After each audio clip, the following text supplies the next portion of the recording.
네, 안녕하세요. 이창민 군하고 박예슬 양, 메일 잘 받았습니다. 물론 당연히 답장해 드리죠.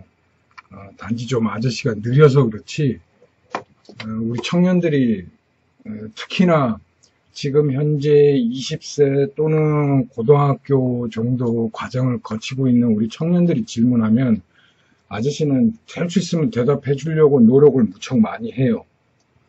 왜냐면 그래요. 모른 척하고 살아도 되고 나 혼자 그냥 잘 먹고 잘 살면 됩니다. 구태여 이렇게 영상에 나와서 사회적으로 문제가 되는 것들을 이야기해가면서 더군다나 소위 말해서 나라가 뒤집어질 정도의 문제를 거론해가면서 개인적인 주장이 있냐 이렇게 떠들어대는 거는 문제가 있다고 봐요. 아저씨 미친 사람도 아니고. 하지만 개인적으로는 너무 안타까운 거예요. 이 땅의 청년들한테. 세상에 대한민국의 모든 언론을 비롯한 기득권들, 지식인들은 여러분들이 졸업해도 취업할 데도 없는 곳을 향해서 끊임없이 그동안 우리가 70년 동안 해왔던 교육 제도를 유지하고 있고 사회적 구조나 아니면 새롭게 창업해야 될 우리 청년들의 일자리 등을 아직까지도 월급쟁이 남의 회사에 면접을 보고 시험을 치고 들어가서 급여를 받는 인생이 마치 최고인 양, 정상적인 생활인 양 이렇게 여러분들에게 정보가 가는 것에 대해서 분노를 느껴요. 분노를. 그래서 우리 이창민 군, 박예슬 양이 물어봤던 패션 디자인 같은 경우에는 더 심각합니다.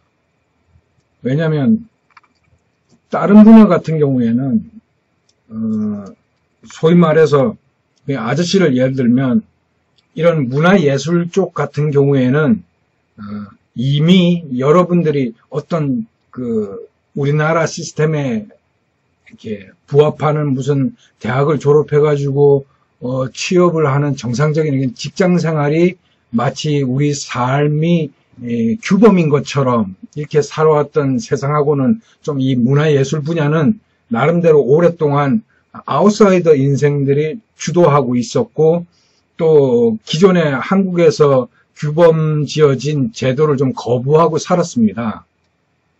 그러다 보니까 좀 더 지금 전 세계가 부르짖고 있는 이런 인더스트리트 4.0에 진입할 수 있었던 체감할 수 있었던 것이 이런 문화예술 분야 사람들이에요. 그러다 보니 지금 한국에서 말은 안 하고 있지만 문화예술 분야에 종사하는 사람들은 앞으로 어떤 세상이 와도 빨리 적응하거나 하는 게 쉽습니다. 쉬운데 문제는 이렇게 특정 분야, 이렇게 패션이라든가 헤어라든가 미용이라든가 이렇게 사람을 대상으로 하는 의료, 또 나름대로 많겠죠. 아직 지금 생각은 안 납니다만 그런 어떤 특정 분야의 지식이나 기술을 갖고 있었던 사람들이 마치 자신의 고유의 정보인 것처럼 소유하고 그것들을 발휘함으로써 돈을 받고 하는 그런 체제는 없어진 지가 지금 그래서 어쨌든 이창민 군하고 박예슬 양이 물어봤던 패션 디자인 업계는 앞으로 국내에서는 완벽하게 소멸되거나 사라질 직종이에요. 완벽하게. 앞으로는 정말 패션이라고 하는 디자인이라고 하는 분야에서 내가 어떤 우리가 통상적으로 알고 있는 그런 식의 직업은 상당히 빠르게 없어질 겁니다. 빠르게 없어지고 존재하지도 않을 거예요. 이런 사람들이 지금 국제사회에는 어디 가서 활동을 하고 있냐 그러면 생체공학, 그 다음에 우주, 이창민 군 아저씨 말이 믿겨져요? 패션, 의류를 취급하는 디자이너가 우주나 인체공학과 관련된 공학도들과 함께 작업을 하고 있다고요. 실제로 작년에 뉴욕에서 2006년도 나름대로 그 컬렉터들하고 막 패션 디자이너들하고 모여가지고 앞으로 인더스트리트 4.0 시대를 대비해서 패션 업계는 어떻게 갈 것인가를 회의한 게 있어요. 아저씨가 그쪽 방향 사람이 아니기 때문에 그냥 관심 없이 흘려버렸는데 우리 이창민 군 메일을 받고서 얘네들 한번 모였었는데 하고 다시 뒤져본 거예요. 거기서 나온 이야기들이 뭔지 아십니까? 이 패션 디자이너라고 하는 사람들 입에서 나올 수 있는 이야기가 뭘까요? 어떤 자기의 소위 말해서 네임을 가지고 상품화하고 뭐 어떤 시장에서 어떤 물건을 어떤 소재로 의상을 만들어서 팔까? 그런 논의한 게 아니고요.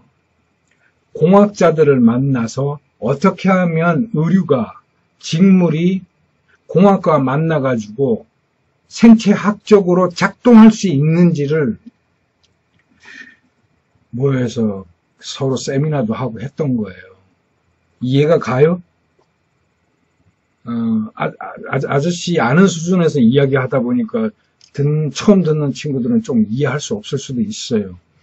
어쨌든 패션이라고 하는 우리 이창민 군이나 박예슬 양이 상상하는 우리 대한민국의 유명한 우리 앙드레 김 선생님처럼 정말 어렵게 힘들게 살아오면서 이 의류에 대한 디자인을 공부하고 각국 그 대사관들의 그 영사관들을 모시고 뭐 정말 그 멋진 모델에게 자기의 작품을 입혀서 소개함으로써 전 세계 앙드레 김이라는 그 네이밍을 알리기 시작했던 거거든요.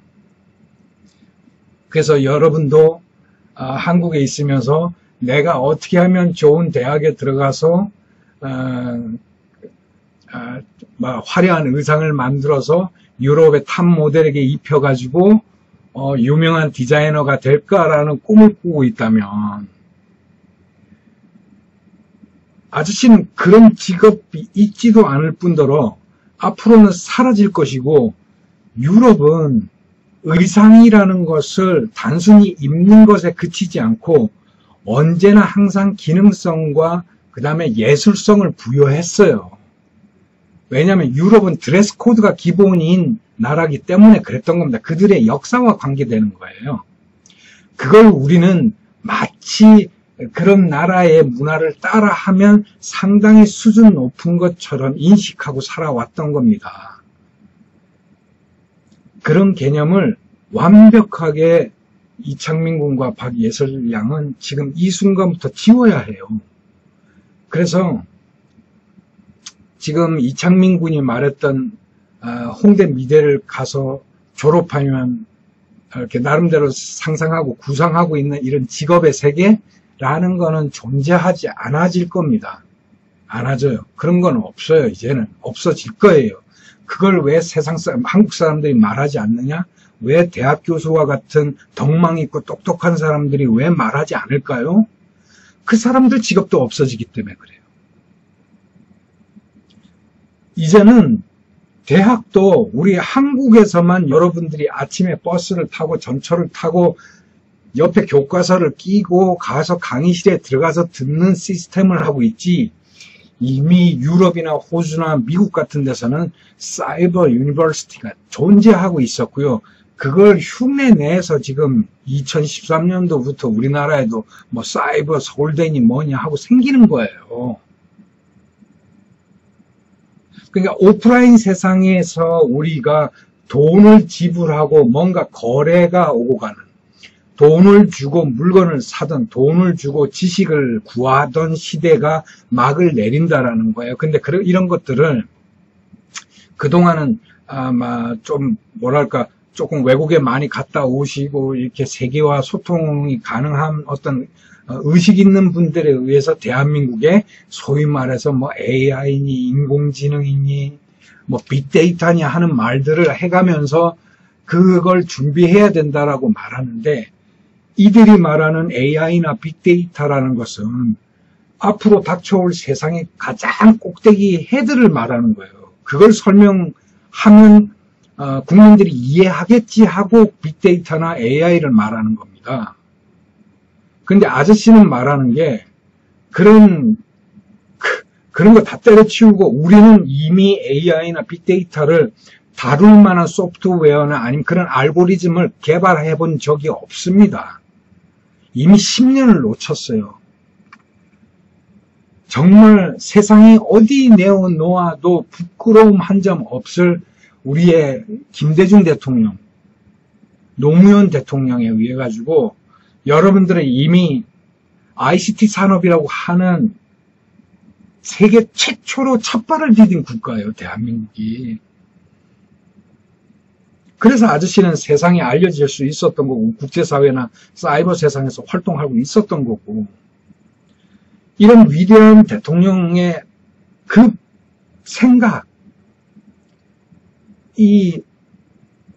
그 앞을, 여러분들의 앞을 생각하는, 그 미래를 생각하는 그 결심과 결단 하나로 인해 가지고 우리나라는 ICT 산업 세계 선두에 섰던 거예요. 그런 나라를 이명박 박근혜 정권 들어가지고 완전 10년을 후퇴시켜버린 거예요.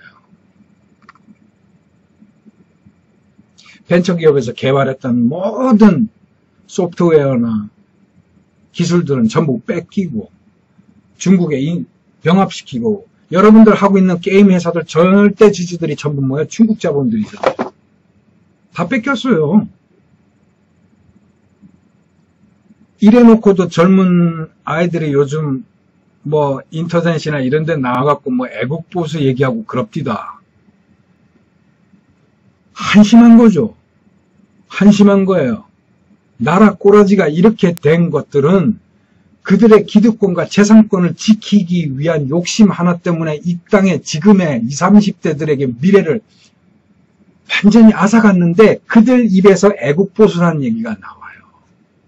그들 입에서. 자기를 사기 쳐먹고 자기의 미래를 뺏어가는 사람들이 옳다라는 거예요. 그런 정치적인 색깔이나 그런 나라 방향이 나라를 위하는 거고 맞다라는 겁니다. 웃겨. 그런 친구들 설득하고 말하고 싶은 생각 전혀 없고요. 언제나 그런 미천한 사람들 이끌고 선동해가지고 이 나라를 엎어먹었던 놈들이 정치인들이에요. 이창민 군, 박예슬 양, 패션 디자인이라고 하는 직업은 없어졌습니다. 없어질 겁니다. 아저씨 개인적인 이런 단순한 생각과 판단을 가지고 이야기하는 게 아니라 언제나 말했듯이 아저씨는 스스로가 경험하고 듣고 보고 하지 않으면 여러분들한테 말하지 않습니다. 패션 디자인이라는 것은 없습니다. 단언코. 그리고 한국에도 곧 없어질 겁니다. 언제? 제가 날짜를 정확하게 이야기해 드릴게요. 2022년이 되면 없어집니다. 2022년이 되면 대한민국에서 현재 대학에서 가르치는 직업의 절반 이상은 아무짝에도 소용없는 학문이 되고 직업 자체가 없을 겁니다. 왜 이렇게 단언코 이야기하냐 그러면 소위 말해서 이 지구촌의 사업, 산업, 우리 인류의 생활 문화가 완전히 뒤집어지는 시기가 2022년이야. 아저씨 종교도 없고요. 뭐 믿는 사람도 아니고요. 무슨 예언가도 아니고 정신병자도 아니고 무당도 아닙니다. 이거는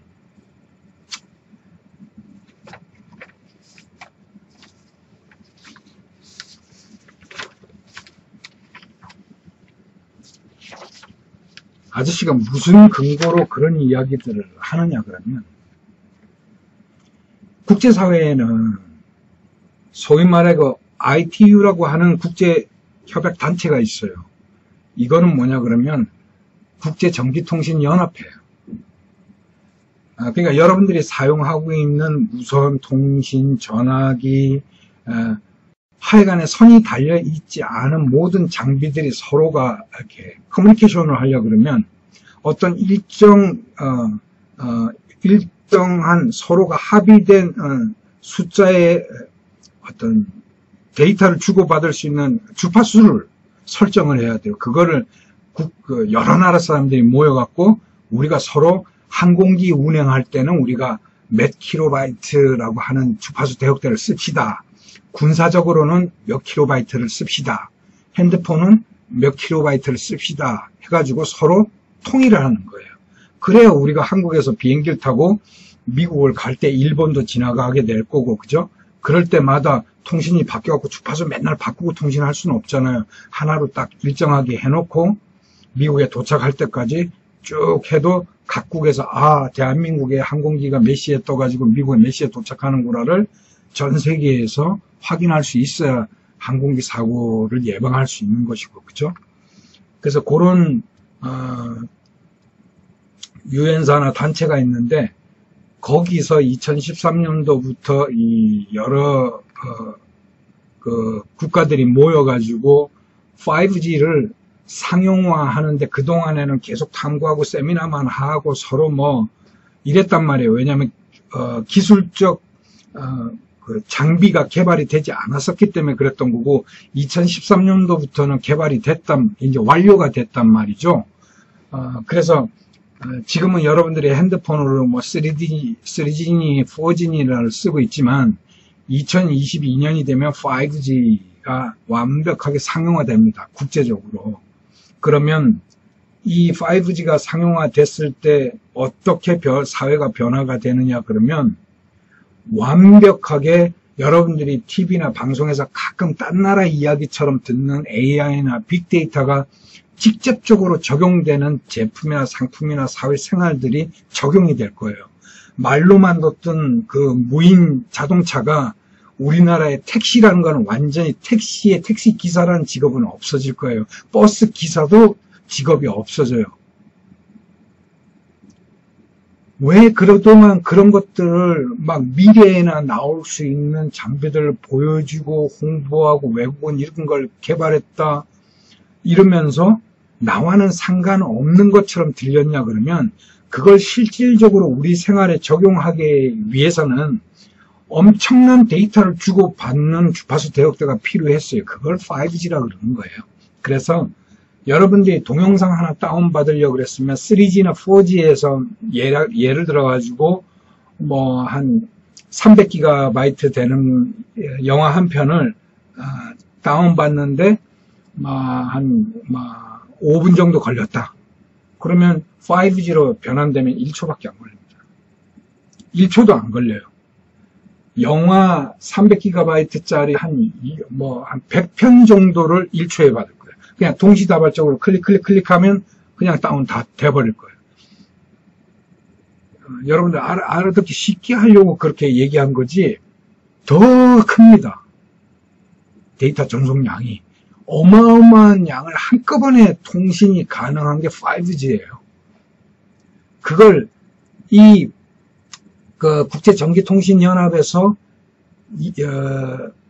2013년도부터 세계 각국 사람들이 통신부 장관들이 모여갖고 이야기를 해서 합의를 보다가 2017년도 올해부터 표준화 작업을 이제 시작해요.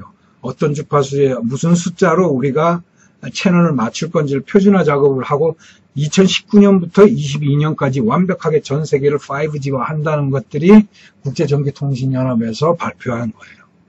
이미 나와 있어요.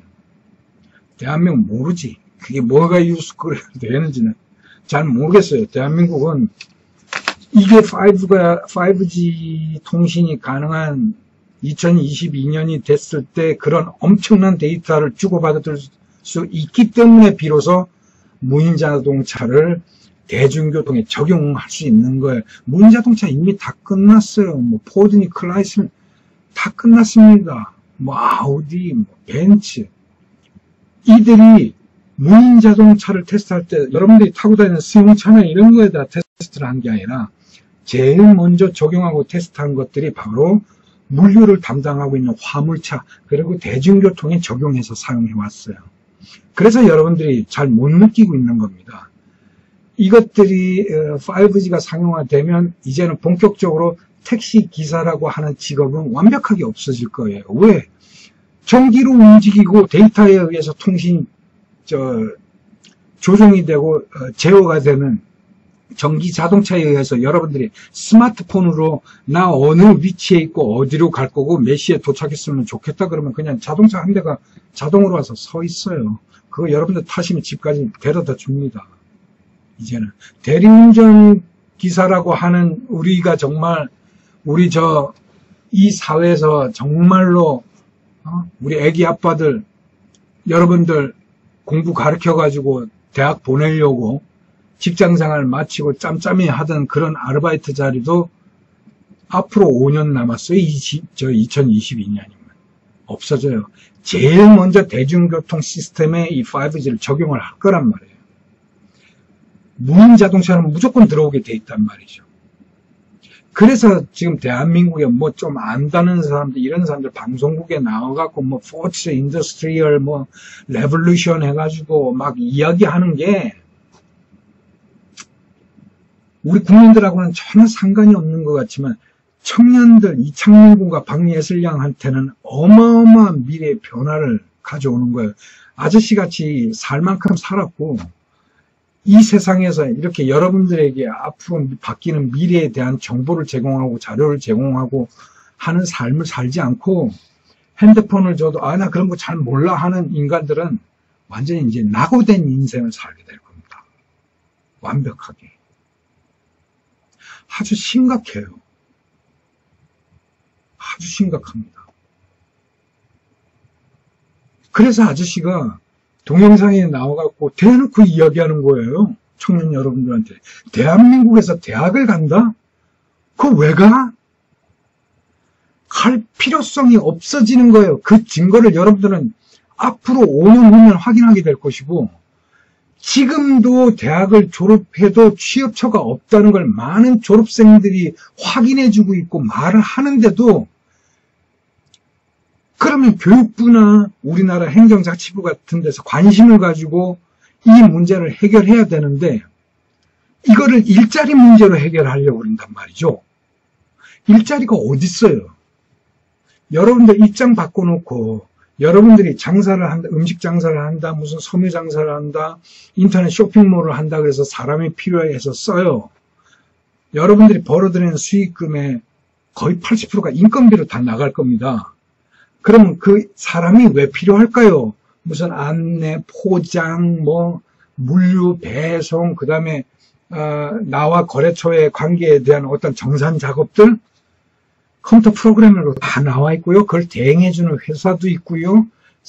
세금 문제 대신해주는 것도 있고요. 다 존재해요, 지금. 다 존재한다고요. 사람이 필요 없어요.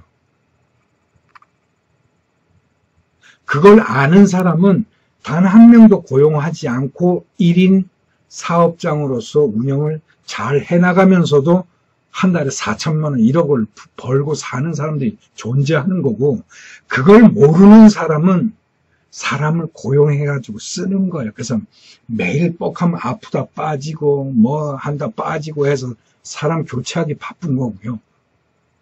그러니까 아는 사람과 정보를 가지고 있는 사람과 갖고 있지 않은 사람의 사업 운영 방식이 지금 현재 여러분들이 확인할 수 있단 말이에요. 확인할 수 있다고. 대학이 무슨 상관이냐는 얘기예요. 그래서 이창민 군과 박예슬 양이 말하는 패션 업계를 보자고요. 앞으로 2022년이 되면 가장 먼저 없어질 직종이 모델입니다. 왜요? 어떤 사람이 오프라인에서 매장에 가서 옷을 고르고 살까요? 그런 시스템은 우리가 5G가 없었기 때문에 그런 서비스를 제공할 수 없었기 때문에 그런 수요가 없었던 겁니다. 5G라는 게 제공이 되면 어떤 누가 매장에 가가지고 옷을 살까요? 그냥 핸드폰에 자기의 인체에 대한 정보를 집어넣으면 옷이 주문돼서 오는데 이창민 군이 생각하는 그런 쇼핑몰 운송 시스템하고 똑같이 생각하면 안 돼요. 지금 우리가 시중에 나가서 옷을 사면 일반적으로 우리는 뭐 크기를 이렇게 정해놓죠. 이렇게 해서 뭐 스몰, 라지, 뭐 엑스라지 뭐 이렇게 정해놓잖아요. 정해놓고 니네 소비자 니네가 골라. 우리는 옷을 이런 사이즈로 만들어 놨어. 그러니까 여기에 너 맞아? 어느 게 맞아? 해서 기본 수치 여기다가 써놓고 소비자가 이 사이즈에 맞춰야만 했던 시대가 2022년이 되면 끝납니다. 그때 되면 나한테 맞춰진 옷이 와요. 이런 사이즈가 없어지는 거예요. 그냥 없어져요. 필요가 없어져요. 내 인체 사이즈가 저쪽 그 의상을 제작하는 회사에 입력이 돼 있기 때문에 내가 상의, 티셔츠, 바지 뭐 이런 거를 주문을 하면 내 신체 사이즈에 딱 맞춰진 나만의 옷이 제작이 돼서 나와요. 그럴 만큼 제조 쪽에 이런 자동화 시스템이 완벽하게 하나의 사이즈를 엄청난 대량의 물품을 생산하는 이런 3차원적인 산업시대가 이미 2010년에 끝났어요. 그걸 한국에서 하던 사람들이 지금 저 동남아 나가갖고 공장 차리고 하고 있는 거란 말이에요. 그런 공장은 없어졌습니다. 지금은 다양한 사이즈의 다양한 명령을 하나의 제작기기에다가 명령을 해도 순식간에 1년 365일 쉬지 않고 만들어냅니다. 그래서 올해 2017년도부터 나이키하고 아디다스가 추구하는 게 뭐냐면 이런 신발 사이즈에 맞춰서 소비자가 그 사이즈에 맞추는 게 아니라 소비자의 발의 형태에 대한 정보를 나이키나 아디다스에다 주면 나이키, 아디다스에서 앞으로 출시하는 모든 신발 제품은 소비자 개개인의 발의 형태와 특성에 맞춰서 출시가 될 겁니다. 이미 그 발표가 다 됐어요. 그리고 신발 같은 경우도 내가 좋아하는 색상 뭐 이런 거 안 골라요. 이제는 스마트폰 하나 가지고 내 신발의 색상이나 이런 것들도 전부 변화시킬 수 있는 아까 아저씨가 처음에 말했다시피 이 패션이 어떻게 공학과 함께 일할 수 있을까? 왜 공학이 필요한가가 거기서 설명이 되는 거예요. 이제 앞으로는. 그래서 우리가 단순히 입던 이런 의상, 이런 것들은 좀 더 우리의 이런 라이프 활동이라든가 아니면 우리 인체 공학적인 측면과 밀접한 기술과 이제 융합을 하게 될 거라는 얘기예요. 될 거예요가 아니라 돼서 개발은 되었는데 그것들을 실생활에 어떻게 적용을 해야 될지 그런 막대한 데이터를 주고받을 수 있는 환경이 아니었기 때문에 대중화되지 못했던 것들을 2022년이 돼서 5G가 나오면 실현된다라고 하는 아주 위험한 아주 무서운 이야기들을 세계에서는 계속 쏟아내고 있는데 대한민국에서는 아직도 입시 학원이 판을 치고 있고 대학이라는 걸 보내기 위해서 부모들이 환장을 하고 있고 이창민 군이 내가 아예 까놓고 얘기할게. 홍대 우리나라 홍대. 자, 홍대에 지금 뭐 미술 뭐 다양한 학과가 있는데 아저씨가 장담할게요. 이 학교에서 배우는 미술 과목, 예술과 관련된 학과 당신들 졸업해봐야 대한민국에서 써먹을 때 한 군데도 없다는 거 아예 이야기할게요. 아니면 아니라고 한번 반박해보라고. 2022년이 돼서 5G가 출시가 되면 이런 학교에서 나온 미술 관련, 예술 관련한 친구들이 어디서 활동할 수 있을까요? 의상 하나 사는데도 자기 인체적 정보만 입력하면 나의 규격화되고 딱 맞추고 나의 생활 환경과 내가 사용하는 용처에 따라서 딱 맞춰가지고 주문 제작돼서 나오는 이런 세상인데 미술은 내가 그렸으니까 네가 판단해봐. 그림이라고도 하는 것도 항상 벽에만 걸리는 게 아니라 이제는 어떠하게 사람의 감성에 적용해 줄 거냐, 어떤 식으로 시각적으로 효과를 줄 거냐, 아니면 촉각적으로 줄 거냐, 아니면은 미술을 입어볼 수는 없나? 만질 수는 없나? 라는 상태까지 가버린 거예요. 그렇다면 거기에 수반하는 소프트웨어도 있을 거고 기술적 공학자들하고 함께 작업을 하는 세월들이 필요했었는데 아직도 좌에서 우로 우에서 좌로 물감에다 찍어 발라서 바르는 형태를 고수하고 유지하고 있었다는 겁니다. 그래서 여러분 이창민 군이 한번 홍대를 들어갔다 칩시다. 이제 그래서 2017년에 들어갔다 쳐요. 1학년. 자, 2018년에 2학년, 2019년에 3학년, 2020년에 4학년이네요. 요렇게. 그리고 박예슬 양은 상관이 없는데 이창민 군은 군대 갔다 와야 될 거 아니에요. 그래서 군대 한 2년 갔다 오면, 자, 그러면